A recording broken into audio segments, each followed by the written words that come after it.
Hello students, आज हम class 12 biology का फर्स्ट चैप्टर स्टार्ट करने जा रहे हैं। और इसका जो फर्स्ट चैप्टर है वो है रिप्रोडक्शन इन ऑर्गेनिजम्स।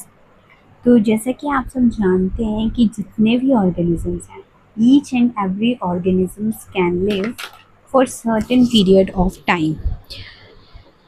ये पीरियड कहाँ से स्टार्ट होता है? बर्थ से लेके नेचुरल डेथ तक चलता है। और ऑर्गेनिज्म का ये जो बर्थ टू डेथ पीरियड है, इसको बोलते हैं लाइफ स्पैन। कुछ ऑर्गेनिजम्स का लाइफ स्पैन आपको 1.1 फिगर में दिया है और कुछ का आपको खुद से वहाँ पे लिखना है फाइंड आउट करके। So examine the life spans of organisms represent in the figure 1.1. Isn't it both interesting and intriguing to note that it may be as short as few days or as long as few thousand years? किसी किसी का तो कुछ दिनों का life span है और किसी किसी का तो 1000 ईयर्स का है।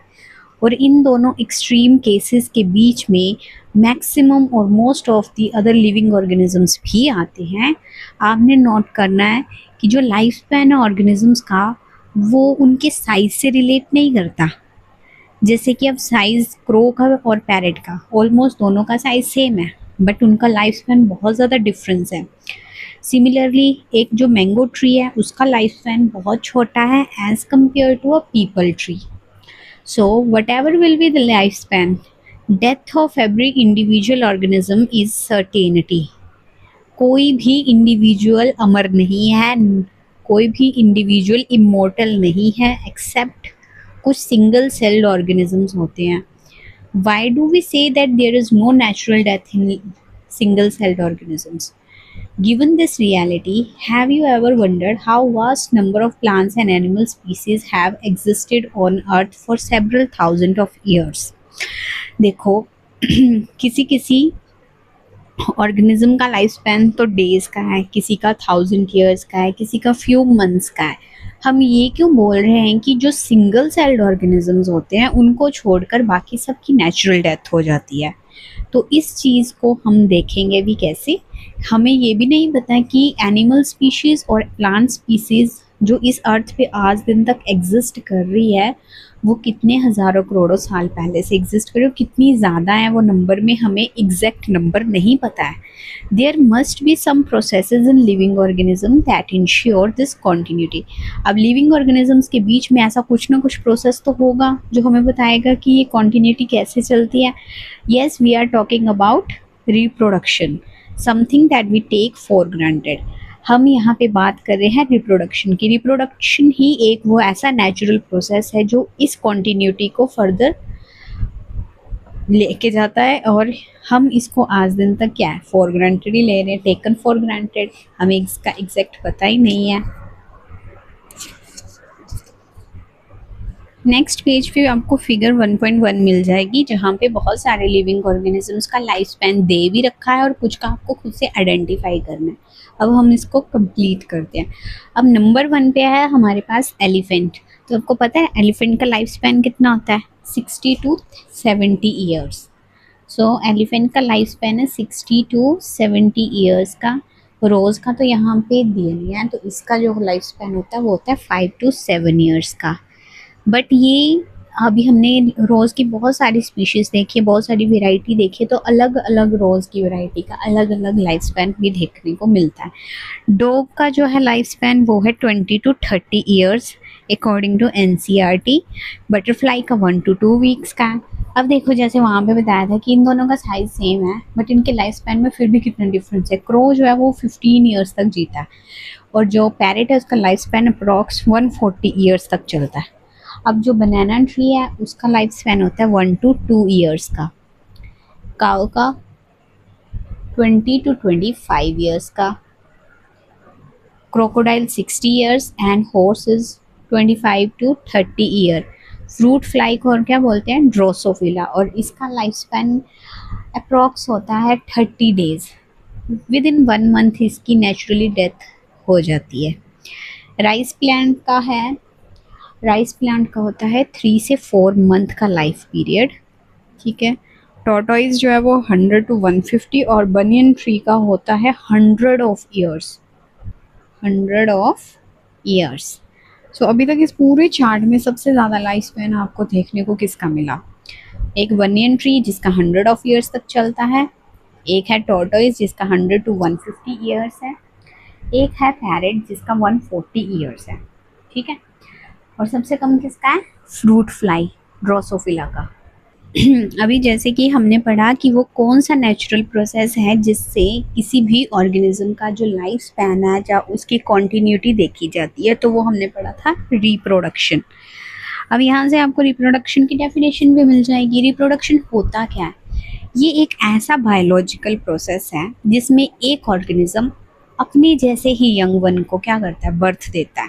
They give rise to young one, और ऑफस्प्रिंग भी बोलते हैं, सिमिलर टू इटसेल्फ। ये जो ऑफस्प्रिंग होगा ये ग्रो करेगा, मैच्योर करेगा, और उसके बाद ये भी थोड़े टाइम के बाद मैच्योर होने पे अपने जैसे ही ऑफस्प्रिंग को गिव राइज करेगा, बर्थ देगा। So thus there is a cycle of birth, growth and death. क्या क्या आएगा? Birth, growth and death. जन्म होगा, उसकी ग्रोथ होगी, फिर उसकी डेथ हो जाएगी। रिप्रोडक्शन इनेबल्स करता है इस कॉन्टिन्यूटी को। स्पीशीज जनरेशन आफ्टर जनरेशन, किसी भी स्पीशीज की जनरेशन आफ्टर जनरेशन कॉन्टिन्यूटी चलती रहे, वो किसकी वजह से? रिप्रोडक्शन की हेल्प से। आप बाद में चैप्टर नंबर 5 में देखोगे कि जो प्रिंसिपल ऑफ इनहेरिटेंस और वेरिएशन के बारे में पढ़ोगे कि कैसे जेनेटिक वेरिएशन जो है वो क्रिएट होती है और वो फ्यूचर जनरेशन में कैसे कैरी आउट की जाती है, ठीक है। There is a large diversity in biological world and each organism has evolved its own mechanism. बहुत सारे टाइप के ऑर्गेनिजम्स हैं इस धरती पे, बहुत सारे, बहुत ज़्यादा डाइवर्सिटी है, जितनी सोच भी नहीं सकते उससे भी ज़्यादा। सो हर एक ऑर्गेनिज्म का अपना अपना वे है कि वो कौन से मैकेनिज्म से मल्टीप्लाई करेगा, फिर अपने जैसे ऑफस्प्रिंग्स प्रोड्यूस करेगा।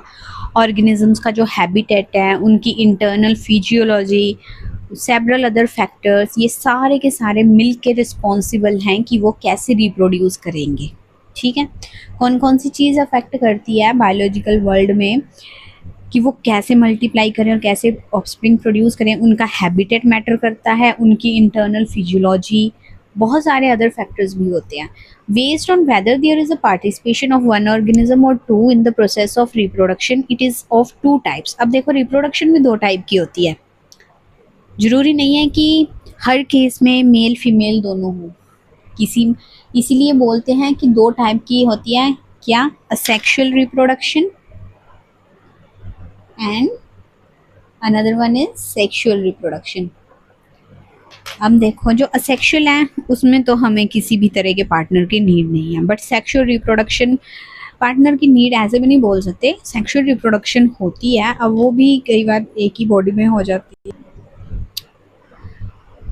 When offspring is produced by a single parent or without the involvement of the gamete formation, तो रिप्रोडक्शन हो जाएगी असेक्सुअल। सिंगल अगर कोई प्रोड्यूस कर रहा है, सिंगल पेरेंट अगर अपनी जैसे ऑफस्प्रिंग को प्रोड्यूस कर रहा है, तो वो असेक्सुअल में काउंट होगा। उसमें क्या होता है कि एक तो उसमें एक ही है, एक ही पेरेंट है, दूसरा उसमें इन्वॉल्वमेंट नहीं हो रही है, गेमेट फॉर्मेशन नहीं हो रही है, तो उस रिप्रोडक्शन को आप बोल दोगे asexual.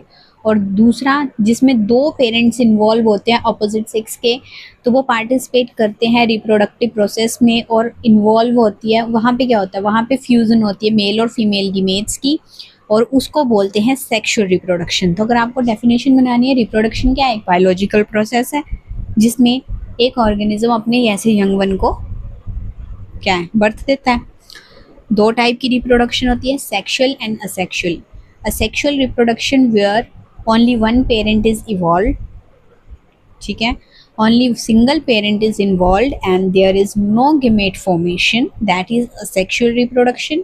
And when 2 parents participate in the reproductive process, they and there is the fusion of male and female gametes, that is called the sexual reproduction. तो आज के लिए सिर्फ इतना ही कि लाइफ स्पैन कितना कितना है किस ऑर्गेनिज्म का, रिप्रोडक्शन क्या होती है, रिप्रोडक्शन के टाइप्स क्या हैं, और ये कि हमारे अब नेक्स्ट जो हम क्लास लेंगे उसमें हम पढ़ेंगे असेक्सुअल रिप्रोडक्शन के बारे में। तब तक के लिए थैंक यू। अगर आपको ये वीडियो अच्छी लगी हो तो प्लीज़ इस वीडियो को लाइक करना।